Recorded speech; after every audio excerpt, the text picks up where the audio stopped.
The Therapy is a Christian podcast is all things mental health and Christ. We specifically talk about how mental health and God are merged together to foster growth, healing, and making mental health a normal conversation. I'm your host, Rosin Renee, and welcome to the show.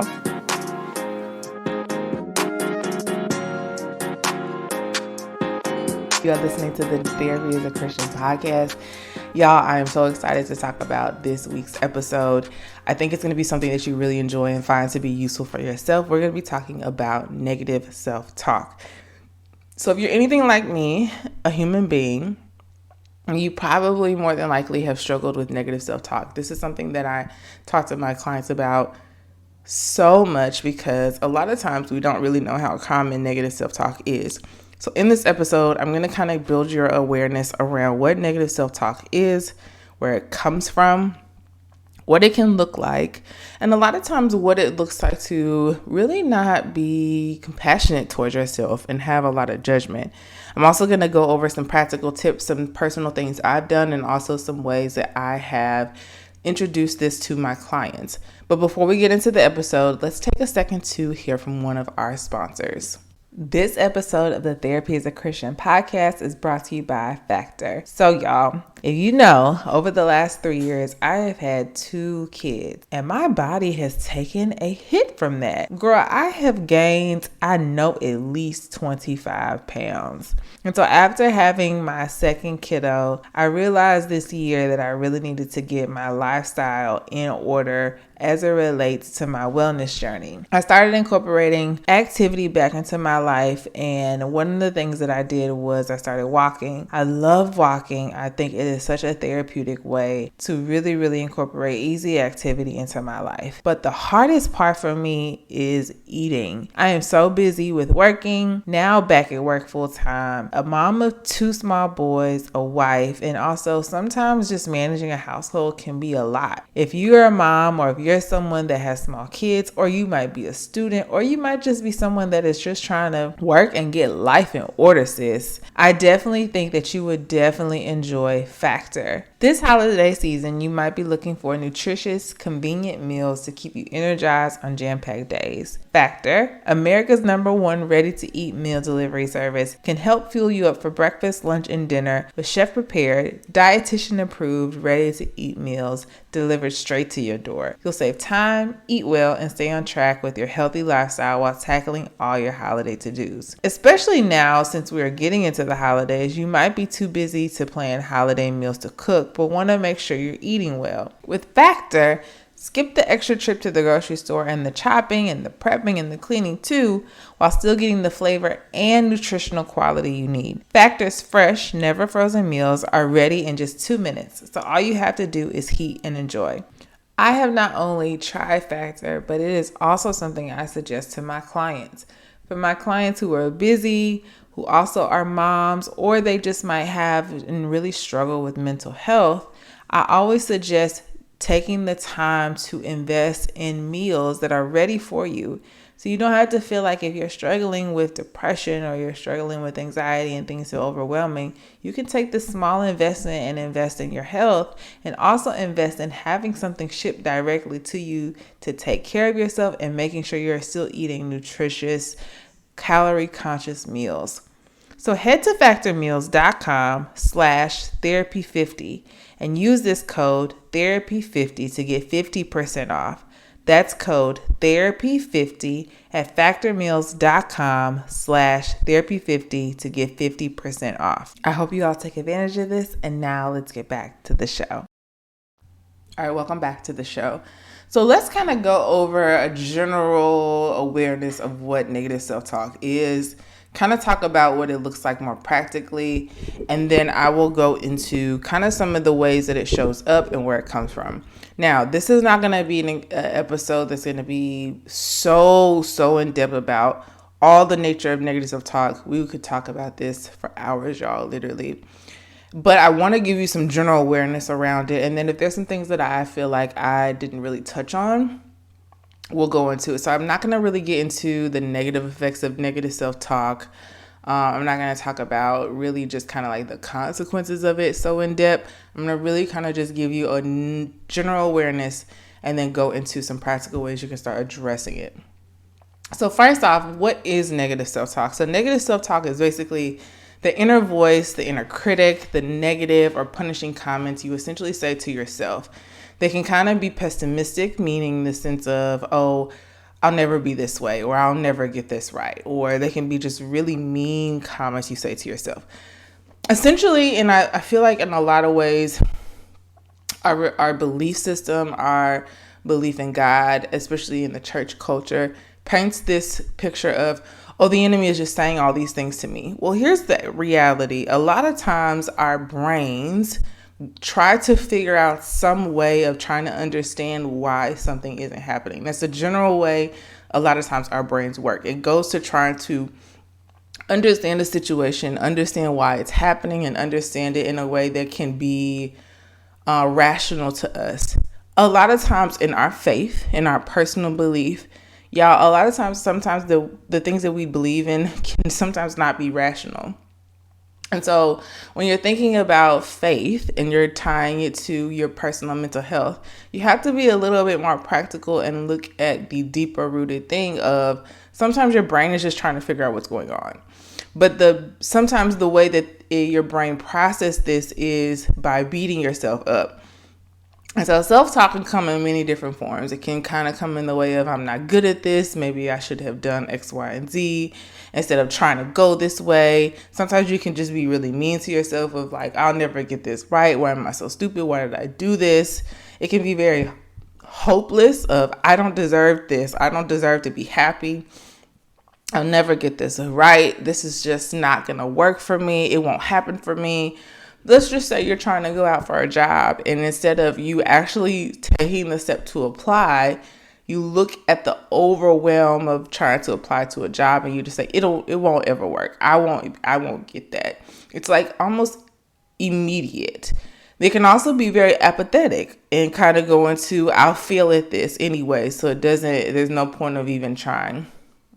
And then also negative self-talk can be very defeating of, that looks really hard. Even if I try, I won't be able to do it. So it may be very subtle. It also can be extremely challenging to pinpoint and be aware of, because a lot of times when I talk to clients, their viewpoint of negative self-talk is just the way things are. Especially in my own personal stuff, I kind of view negative self-talk as kind of when I'm stressed out and I have a lot of things in my mind or I have a lot of things going on, I tend to kind of get into the space of, man, I should be able to do all of these things, or I should be able to figure this out. Why am I struggling so bad to figure this out or get this right? And a lot of times that just comes up. It's not always, I feel like, this is just me personally, feel like it's always the enemy attacking me. It can just be a level of stress and just trying to navigate through the day. And so I say that because a lot of times we place a lot of blame on the enemy, and not to say that you can't be oppressed. This is not to take away from the fact that we have an oppressor. We have someone who is actually trying to oppress us. But on the other hand, when you're facing difficulty, what are you gravitating to? Are you gravitating to the negative things you say to yourself, or are you gravitating to positivity? Are you gravitating towards God? Are you gravitating towards your community? Are you gravitating towards what you know to be true? Are you gravitating towards the grounding things that happen? A lot of times negative self-talk can also be a form of, we like to call cognitive distortions. Now, that's a whole nother topic for another day, y'all, so I ain't got to go into all that. But if you want to, you can do your own research. But this one may be where you look at things very black and white, in the sense of, it has to be this way. If it's not this way, then it won't work. And it's just kind of like that very all or nothing type thinking. You kind of overgeneralize things where you make things very general in the sense of this is like, for example, let's just say somebody was rude to you somewhere, you went out and somebody was rude to you. You kind of just look at people in general as rude instead of thinking like, there are actually really good people. This can happen especially for my clients who go on dates where they experience like a really bad date or a really bad dating experience, and they're like, dating is just horrible. And I always kind of say, you can't overgeneralize one experience and make it all the way like it's gonna always be that way.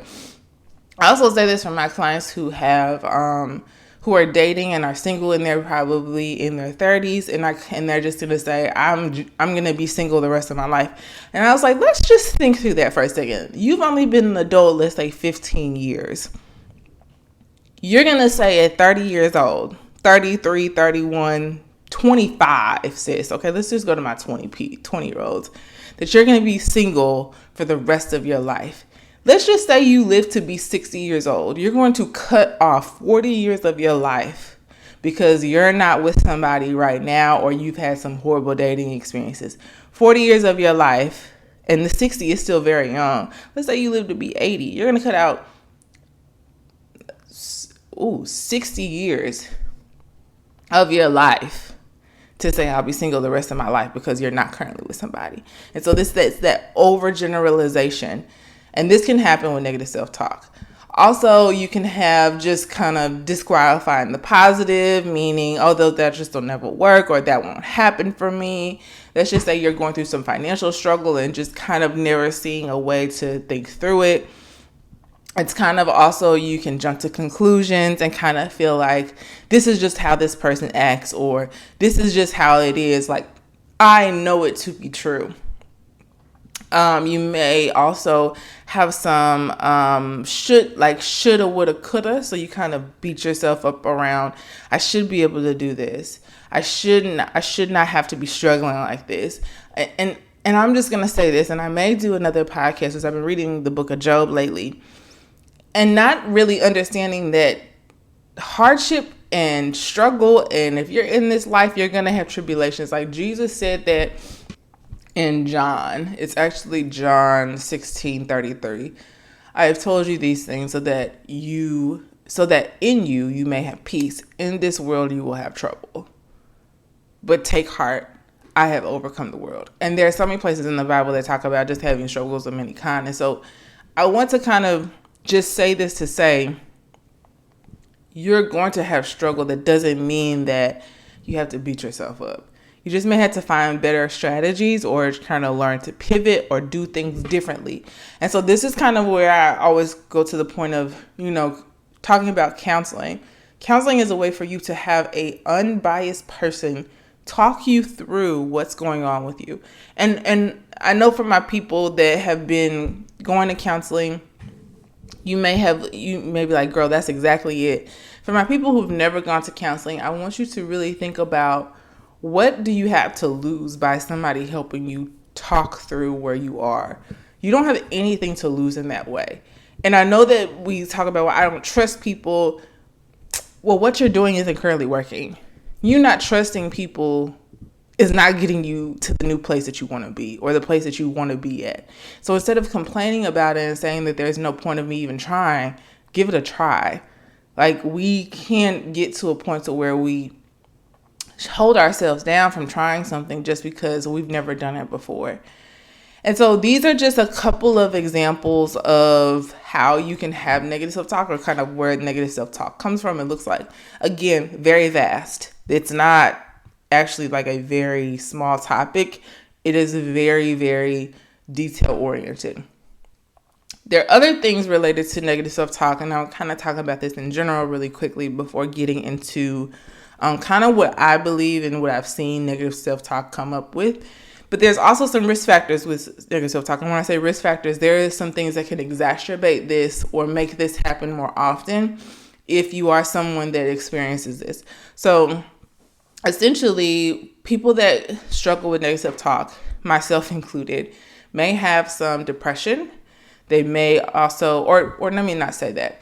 You don't have to have these things going on to experience negative talk. You just may have a higher chance of experiencing it because of what's going on.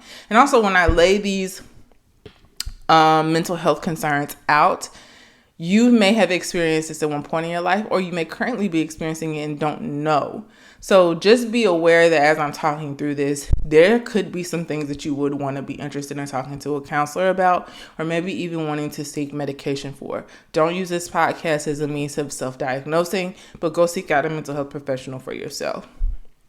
So there is a couple of higher chances that you may experience negative self-talk as the following: depression, generalized anxiety disorder. So generalized anxiety disorder, we like to kind of coin the term of you consistently worry about everything. But that's not to always say that just because you are a general worrier that you may have generalized anxiety disorder. I just like to tell people that if you kind of feel like you struggle all the time with worrying, you find that you always are worrying, it may be a good thing to have that assessed by a counselor or mental health professional. Post-traumatic stress disorder, this is if you've experienced some type of traumatic disorder or traumatic event, and now it's causing other things that might be going on. So you can have PTSD even as an adult, down to getting bit by a dog or getting into a car accident or watching someone get killed or experiencing sexual abuse, sexual assault, molestation. So there's so many layers to PTSD. You could have been in a fire. You could have had so many different things I could go into related to PTSD. This can also impact negative self-talk as well. Psychosis, that's a little bit of a deeper topic, but psychosis is kind of around delusional thinking, hearing voices, hallucinations, things of that nature. Obsessive compulsive disorder, so this would be OCD. This is not, oh, I really like to be clean. This is where you do like a lot of checking. You're very particular about how things are. You may not want certain things like cleaning compulsions. That's a whole nother podcast for another day, y'all. And then social anxiety disorder. And this is for people who really struggle being in social situations or really struggle with making friends, in the sense of you really, really look at yourself as maybe weird, or you don't like to be around people.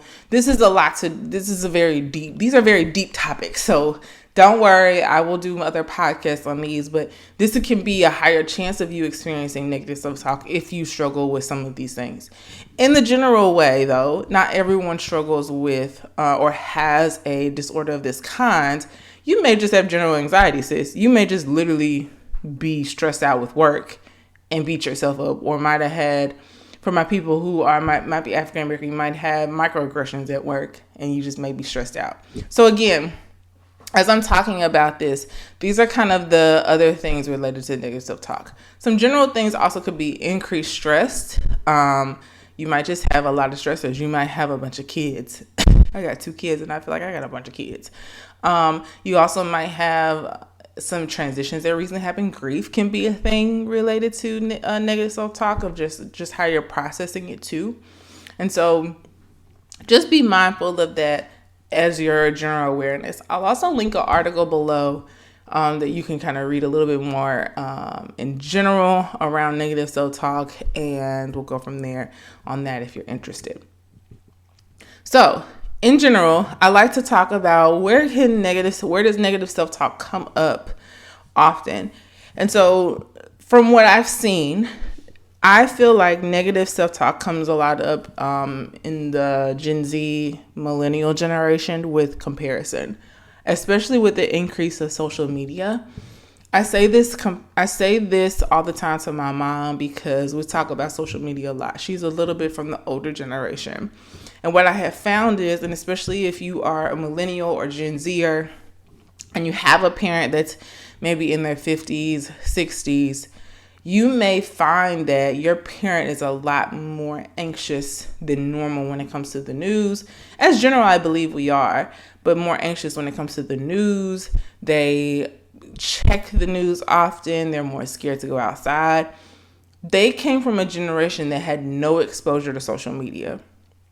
And so because of that, they look at a lot of times the news as their information. They were used to newspapers. They were used to hearing things like weeks down the line. They were used to getting the truth from the news instead of it being now this media game of ratings. And so because of that, their exposure is different. I say this to go back to social media of, as adults and also Gen Zers, they were, truly the generation that came up that was exposed to cell phones very early. We have a little bit more stress when it comes to negative self-talk because we are highly exposed to everyone in their lives all the time. I have taken more social media breaks this year, Like, I'm currently on a social media break. I'm not getting back on social media until February because of just how damaging I have seen it be for my mental health to be on social media.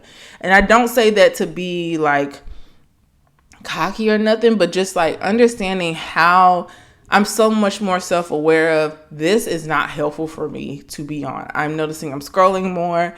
I'm picking at my life a little bit more. I'm not spending time with my kids as much because I'm on my phone. Like, just so many more things of realizing that social media can be so damaging to yourself. And so because of that, you may have more negative self-talk because of comparison, because of exposure to social media. And not to say that for people whose lives are on social media in the sense for work or things you have to do, if you are like a marketing person or you do things for social media, it's understandable, but also in a general sense, you need to be aware of how is social media impacting you, which is something you can talk to about with a therapist. So comparison is also a big part of why we could have negative self-talk, because we're picking at our lives more than we probably think about. Like, for myself, I can't really get on TikTok. One, because it's just a time sucker. And two, there's just so much content that makes me feel as though my life isn't enough. Like, I even think there are times where I'm like, dang, I should have been an influencer. Or dang, I should have went into this line of work. Instead of being content with what I am doing in my own life right now, it becomes harder to do so because of that. And also, if you have struggled with self-confidence, your pattern of confidence may be not that helpful being on social media. You really may need to take time away to work on yourself. I was thinking about this the other day, and I was processing with God around, this year has been a year for me to kind of recalibrate a lot of things for myself mentally, my relationship. Really, more than anything, is recalibrating my relationship with Him. Because truly, you're going to go through ebbs and flows in your relationship with God. It's not always going to be great. I feel like I'll be more solid in my relationship with God when I'm in my 40s, in my 50s, than where I am now, because I'll just have history with God in a more mature way. But I say all that to say, I just kind of told the Lord, like, if you can take a year to work on yourself, a year to figure it out, you will find that you'll get so much more in the years to come because of that time. And so what would it cost you to take 6 months to a year to think about and work on yourself a little bit more, in your confidence and the things you're grounded in, the things you're called to, the things that are important and prioritized. So even when I say call to things, I'm not always talking about going after success things. I'm talking about, are you called to your family? Are you called to your spouse? Are you called to really cultivate your single season? Are you called to your job to like steward your job well? Are you getting to work on time? Are you dressing okay to work? Are you ironing your clothes, sis? Like, are you stewarding yourself well? Are you stewarding your heart well? And so with that, that's just something I've been thinking about and I wanted to bring up. The other thing that can increase negative self-talk is hardship. So are you experiencing a wilderness season or a hardship or a struggle right now? Because that can catch you off guard completely. And so it doesn't mean all the time that you're doing something wrong. Like I really always say this to clients, is just because you're experiencing a rough season right now, it doesn't mean you're doing anything wrong. How you're handling it is okay for whatever you're dealing with. You just may need to find some other strategies to deal with it or learn to sit in the feelings. But a lot of times what we do is when we are experiencing hardship, we don't pull on supports. We tend to more so isolate and say, it's just going to be me and God. Well, baby, listen, let me tell you something. Jesus was by himself, but he always had people around him. Typically, in every part of the Bible, a lot, when they were talking about Jesus, he was a lot of times talking to people or was with people. And so we have to really think about that, because we'll take these negative situations we've had with people in the past and generalize them as nobody is to be trusted. And that's just not even practical, nor is that true. And so you have to think about that when you're thinking about hardship, because when you're experiencing hardship, you need support. Okay? I'll talk about that in another podcast.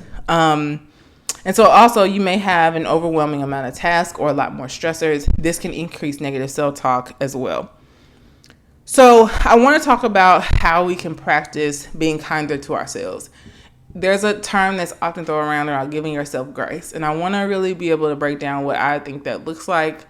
There's an episode I did on how to practically give yourself grace. It talks a little bit more about productivity. I used to do productivity coaching. I don't offer that anymore. So it's an old episode. But I wanted to be able to kind of give you a little bit understanding around the term give yourself grace. So essentially what I tell myself a lot of times and clients is sometimes a day is just gonna suck. It just is what it is. It's can be often this mentality that we're just gonna have the best day all the time, and it just won't happen. That just won't always happen. The other thing is that each day is your first time doing the day. Go with me for a second. Each new day is your first time doing the day. You've never experienced December 15th, 2024 before. July 27th, 2024. You never experienced that before. And so because of that, you have to approach each day as a new day. There's a couple things that I'd like to point out scripturally. The Bible talks about when Jesus was saying, was praying the prayer to the disciples after he talked to them about when they asked him, how do we pray? He said, give us this day our daily bread. And then the other thing is he talked about in, I think it's Matthew, don't worry about tomorrow because today has its own troubles. Today, the day you're in, has its own set of problems. So if we're so consumed with tomorrow or what happened yesterday, we lose the perspective of giving ourselves the kindness to walk through the day. Each day you're going to be learning something new. And it's important to know that you practicing kindness to yourself is important. And so I'll say this to clients around when they're overwhelmed or they're talking about different things is, how can you practice being kind to yourself today? Maybe today is just not the best day, and that's okay. But to beat yourself up about what's going on internally, and beating yourself up is so unkind. You wouldn't tell this to a friend. You wouldn't say the things you say to yourself to your best friend. I know you wouldn't, sis. And so how can we begin to practice kindness to ourselves? Sometimes it's sitting in the feelings. Sometimes it's going for a walk. Sometimes it's stepping away. Sometimes it's actually, especially for my moms out there, giving the kids to your partner. Regardless of if they don't parent like you do. These kids and everybody's situation is different, but these kids were half somebody else's. And so giving yourself the time to take care of you and whatever that looks like, advocating for yourself. How can you practice advocating for yourself instead of kind of letting things happen and being passive? That's so unkind to be passive. It's unkind to be passive because here's the thing. When people want something, they're not passive to you. When people want your time, they're not passive to you. They ask for it. They advocate for it. So why can't we do the same? We also have to be mindful that a big part of stewardship is stewarding our hearts. And if your heart is broken, if your heart is experiencing pain, go to counseling to get it stewarded. It's important to understand that to be a thing. Okay? So let's kind of get more practical. Here's some things that I have done that have been very helpful for me. And I also, really, really like to tell people about these things whenever I'm doing sessions or if I'm talking to someone like a friend or something. So before we get into that, let's take a quick break to hear from one of our sponsors. Okay, so one of the first things I like to do is ask a lot of people, what is your spiritual diet? What is your spiritual diet? This is something that God brought to my perspective earlier this year. In fact, it was before he told me to get off social media. He said, this is your spiritual diet. And so it included getting off social media, but also included spending time with him on a consistent basis. My time with him was very inconsistent. And also making sure that I spend time with my children, making sure I took in a lot of different positive messages. So I beefed up my sermons. I beefed up the podcasts I listened to, because again, I was intaking so much negativity from social media that it was really impacting the way I processed things, the way I dealt with things, and I really went through that time period of not being on social media, realizing that work and what I was doing, or what I quote unquote did for God, was my identity. And I wrapped my identity in it. And I think those things are subtle because there's such a desire to want to do and please the Lord. But oftentimes those things that we want to do to please God can become idols. And we don't realize that our hearts are not able to steward those things well without God. And so we take the perspective of, I'm doing this for the Lord, and it becomes an idol. Like the actual performance nature of us doing these things become an idol instead of the Lord being who he is. And so because of that, it created a lot of things of, if I'm experiencing hardship, I'm not doing well. You know why? Because I'm not going to God to help carry the burden. I'm having this perspective that I should be the one to handle this because you gave it to me. When in all actuality, most of the time, nothing that we do we can't outthink God. There's just no way. He so unorthodox, so like completely outside of the scope, that if you had the perspective that you can do things on your own, baby, listen, you will fall short every single time. And so I say this to say, what is your spiritual diet? Are you intaking the word of God consistently? And so I'm going to do a bonus episode sometime. I'm not sure when I'll do it, but I'm going to do a bonus episode on just kind of some practical things I do to spend time with God. I show that on social media. I've done a thing in the past called the Time with God Challenge, where I taught people how to actually practically spend time in the Bible, because I feel like that's not often talked about. How do we have devotion time? And so I'm going to do an episode on how to just practically spend time with the Lord. But what is your spiritual diet? On a weekly basis, how often are you spending time in your word? And this does not mean that if you're like in a busy season, it may look the same all the time. Sometimes your devotion time is in the car. Sometimes your devotion time is right before you go into work. Sometimes your devotion time is in the middle of your lunch break. Sometimes your devotion time is right when you put the kids to bed. Sometimes your devotion time is when you wake up in the morning. Sometimes your devotion time is with your family. Sometimes your devotion time is with your spouse. Sometimes it's with a friend. It does not always look the same. And even when I say devotion time, that's relative. Defining that looks different for everyone. But where are you giving time to the Father? Where are you giving time to spend time with him? Where are you chewing on maybe one? I've been chewing on one scripture from Job for the last week and a half, literally. That scripture has been embedded in my head. And I've gotten so much revelation from it, from God, just meditating on it. Where are you inputting and meditating on the word of God? That's the first thing. What is your spiritual diet? And also, where's your consistency with this? Because it looks different. And I want to also say this to say, there's no judgment from God from him on what it looks like. And oftentimes I think we think, oh, God is so mad at me, or I can't get this right. Or God, you approach your time with God like, okay, Lord, here I am again, not spending time with you. And it's like, spending time with God is a benefit to you.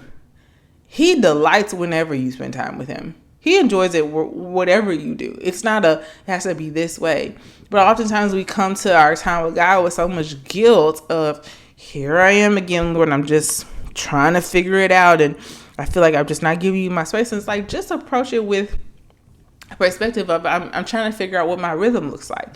Your rhythm is going to look different in every season. When I just had my second son, I didn't spend time with God the way I did before.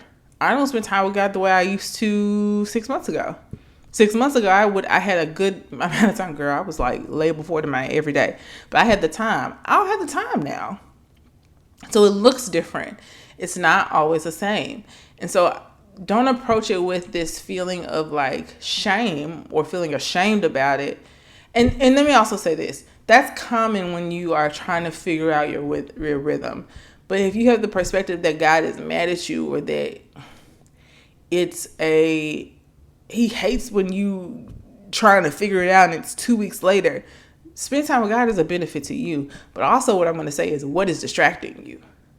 What is the thing that's taking the most of your time that you're doing? Are you on your phone on social media scrolling when you're in your time with the Lord? Then maybe it's time to just take a break from socials and get back on track. Or maybe put your phone in the other room. Like, we talk about these strategies, but do we actually do them? So that's what I'm going to say. So what is your spiritual diet?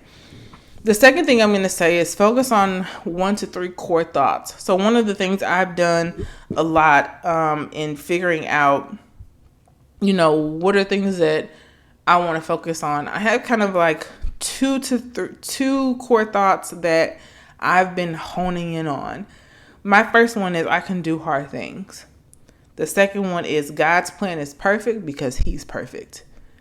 I kind of have learned to hold on to 2 things. When there was too many quote unquote affirmations, I get lost in the sauce, sis.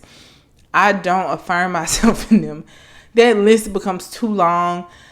I'm too busy to sometimes sit and look at the list and look in the mirror and say to myself, I'll just hold on to things.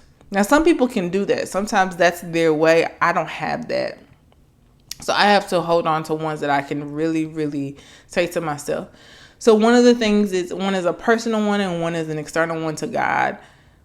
I can do hard things tells me that whenever I'm stressed out or overwhelmed, like, I can do hard things. I can do hard things. I can do hard things. These are also things I tell other people to reaffirm outwardly that other people can do hard things who I'm close to. The other one is, God's plan is perfect because he's perfect. It reminds me that I don't have all the pieces to every single thing figured out. The Father does. And so because he has all those pieces figured out, I don't have to worry in the details of whatever it's going to look like, because he has that plan figured out. I don't. And so I rely solely on that, because I trust that even if my plan isn't perfect, his plan is perfect. And God has figured out all the details that I haven't figured out. So I land on that affirmation a lot. So what are the core things what are some core things? What is one externally that is about God, and one internally about you? You can steal the ones I just created too, by the way. I'll leave them in the show notes. I'll just type them out for you. If you want to keep those for yourself, I'll put them in the show notes for you. Community. That's the third thing, practically. How are you relying on community? How are you pulling from the people you trust? How are you talking to people you trust? Do you not trust anyone? Go get a therapist so you can talk about relationships and the fact that you don't trust people. This is why. I tell clients this all the time. I may be your only safe space, but I would rather you have one safe space to talk about your stuff or how you feel versus not having anybody that you trust. And if you feel like you don't even trust going to a counselor, then baby, you really need one. Because more than likely you are shutting yourself out from experiencing help from somebody because you just don't trust people. And that's just not helpful. It's really not helpful to be that way, because it just damages your ability to gain perspective, gain outside perspective from other people. Your safe space can't be a person who's on a TV screen or your phone that you don't even have any social equity with and that you're taking advice from. Nothing is wrong with listening to a sermon or somebody to listen to. But if that's your only intake, you're not outputting anything. You're not processing out what you're feeling. And so we have to get out of the space of wanting to be isolated all the time, or that other people aren't to be trusted, or have this fear, even if somebody has a different opinion than us, that they are from the enemy. It creates such aloneness. And my hope for you, sis, or bro, because I have recently been listening to my podcast, but my hope for you, sis, is that that's not your life, that you could have rich community of people that you trust and can be in relationship with. My life is so amazing because of the quality of relationships I have. close and unclose. Like I have a lot of acquaintances that I still am close to, but I also have some really, really bomb ass friends. I just have to say it. Like I have some really good friends, and the quality of my relationships have increased over time. And so where's your community that you can output things to? I process a lot with my community because I feel like they are in general just I have one friend I talk to multiple times throughout the week, another friend I talk to 1 or 2 times throughout the week. Another friend I check in with her probably very often via FaceTime. I have another friend that we text often. We used to go walking together every single morning. We don't walk anymore because it's cold and I had to switch my schedule, but I check in with her often. I have another friend who lives in another city that I check in with, and I have multiple friends who live in different places that I talk to. It's just, and I have friends for different reasons. And so it's just, community is very helpful. But here's the thing, to be a good friend, you have to also, to have good friends, you have to also be a good friend. And so what are the ways that you find that you are not being a good friend or practicing that with other people? And again, good friendship takes practice. So maybe you do suck as a friend, but you won't be a better friend unless you practice. So just keep that in mind.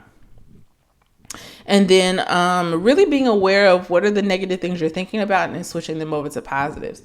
So one of the things I did recently, this was something I did a couple weeks ago. I'm always trying to find ways to practice, working through my thoughts, is I wrote down all the negative things I was thinking and then immediately switched them to positive thoughts. What are my then positive thoughts that I'm thinking about myself?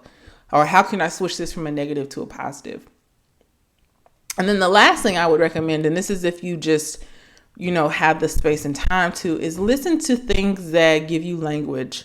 So I will list a couple of people in the show notes that I love. One is Tim Ross. He has a podcast called The Basement.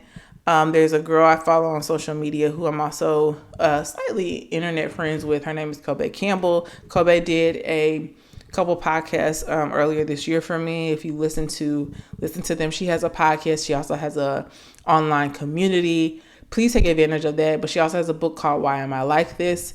And in her book, she basically talks about trauma and faith.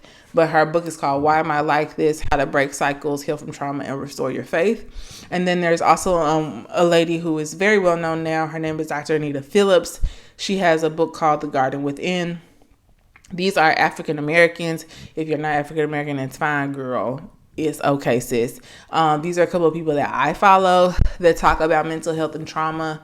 They also give faith-based perspectives. So I think hearing people talk about things you're struggling with, especially from a faith perspective, it's helpful to have language. Most of the time, people that are talking about these things come from like an educated space, but also a real life experience space. I also wanted to point out Mike Todd's book recently called Damaged But Not Destroyed. One of my friends read it and she said it was so good. So that's another book option to just have language to, if you don't like Mike Todd, it's fine. I just wanted to recommend the book.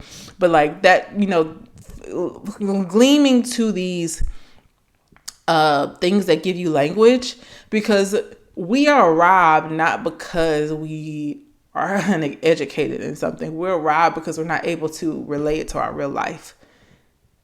And so if you don't understand why you're experiencing something, you're likely to beat yourself up over something you're just not aware of. You don't know how to describe it.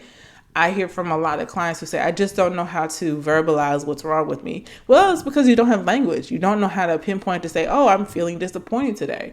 Oh, I'm feeling rejected today. Oh, I'm feeling like I'm just beating myself up. You may not say that. You may just say, I'm just feeling so sad today. I'm feeling so mad today. And that doesn't give depth. And so these resources I'm giving you give a little bit more language to what you're feeling than I'm just sad or I'm just angry. And so I think we have to take a time to educate ourselves. Now, you can listen to podcasts, you can read books, you can look at sermons, you can do all these things in your spare time. it doesn't have to be a lot for it to be effective. Okay. Now, if you're not a book reader, sis, don't buy a book. But if you are, maybe listen to an audiobook. Check out a book from the library. I told a client to go get a library card the other day because it just offers a free resource to get this information. And so don't limit yourself on your ability to go search out these things. I will list those resources for you in the show notes. You can take advantage of them, and hopefully they will be an asset to you. Before we close out, let's hear a quick message from our sponsors. If you enjoyed this week's episode, just in recap, we talked about negative self-talk, the awareness around negative self-talk, where negative self-talk can come from, ways that you can practice being kind to yourself. And I gave you some practical tools around what is your spiritual diet, what are you listening to, community, your 1 to 3 core thoughts, changing your negative thoughts into positive thoughts, and also educating yourself on different aspects around this. So I hope you enjoyed this week's episode. I enjoyed talking to you, sis. If you enjoyed this episode, please share it with a friend, and also leave me a review. If you could, please go down to, if you are on Apple iTunes, scroll down to the bottom and leave the podcast a 5-star review. I love to hear from y'all. I also love reading them. It really, really encourages my heart and makes me really happy and keeps me going. Also, you may not have noticed, but the podcast cover has shifted. I am changing the name of the podcast next year.